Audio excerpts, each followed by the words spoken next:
Hi అండి. Welcome to my channel. గుడ్లుతోటి ఎటువంటి స్నాక్స్ అయినా, ఎన్ని రెసిపీస్ అయినా కూడా చేసుకోవచ్చండి.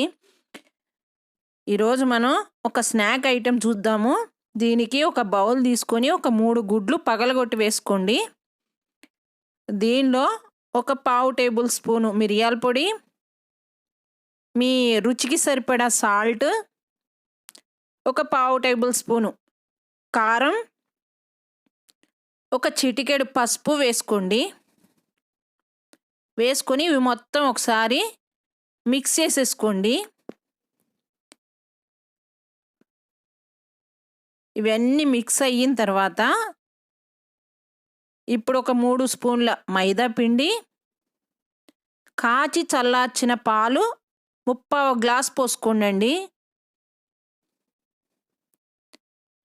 ఒక పెద్ద గ్లాస్తోనే చెప్తున్నాను, 3/4 గ్లాస్ పోసుకోండి. ఇవి పోసుకున్న తర్వాత ఎటువంటి ఉండలు లేకుండా దీన్ని చక్కగా కలుపుకోండి. మొత్తము మైదా పిండి ఉండలు కడుతుంది కదా, ఆ ఉండలు లేకుండా కలుపుకోండి. ఇవి కలుపుకున్న తర్వాత ఒక క్యారెట్ని సన్నగా తురిమి వేసుకోండి. కొంచెం కొత్తిమీర, ఒక పావు కేజీ క్యాబేజీని సన్నగా కట్ చేసి వేసుకోండి. ఈ విధంగా సన్నగా కట్ చేసి వేసుకోండి. మీకు ఎంత వీలైతే అంత సన్నగా కట్ చేసి వేసుకోండి. వేసుకొని ఇవి మొత్తం ఒక్కసారి కలుపుకోండి. ఈ ఎగ్ మిశ్రమంలో ఈ వెజిటేబుల్స్ అన్నీ కలిసేటట్లు చక్కగా కలుపుకోండి. ఇది గనక చేసిస్తే పిల్లలు పిజ్జాలు, బర్గర్లు ఏం అడగరండి. అంత టేస్టీగా ఉంటుంది. మనం ఈవినింగ్ చేసి పెట్టినా, లేదు పొద్దున బ్రేక్ఫాస్ట్కి చేసి ఇచ్చినా కూడా చాలా ఇష్టంగా తింటారు.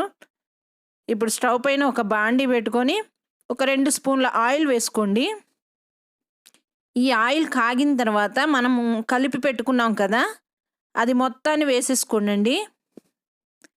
వేసుకొని ఈ పెనం అంతా సమానంగా సర్దండి. చక్కగా ఒక స్పూన్ తీసుకొని ఈ వెజిటేబుల్స్ అన్నీ ఒక దగ్గరే పడిపోతాయండి. అట్లా కాకుండా మొత్తం స్ప్రెడ్ అయ్యేటట్లు దీన్ని చక్కగా సమానంగా సర్దండి. ఈ విధంగా సర్దిన తర్వాత దీనికి మూత పెట్టేసి ఒక 5 నిమిషాలు కాలనివ్వండి. 5 నిమిషాల తర్వాత మూత తీసి చూసి ఒక్కసారి కింద ఈ విధంగా లేపి చూస్తే అడుగున కాలిందో లేదో మనకు అర్థమవుతుందండి. ఈ విధంగా ఎర్రగా అయ్యింది అంటే దాన్ని ఇంకొకసారి ఇంకో వైపుకి తిరగదిప్పుకొని మళ్ళీ మూత పెట్టేసి ఒక 5 నిమిషాలు కాలనివ్వండి. కాలిన తర్వాత పిల్లలకి ఈవినింగ్ పెట్టిస్తే చాలా ఇష్టంగా తింటారండి.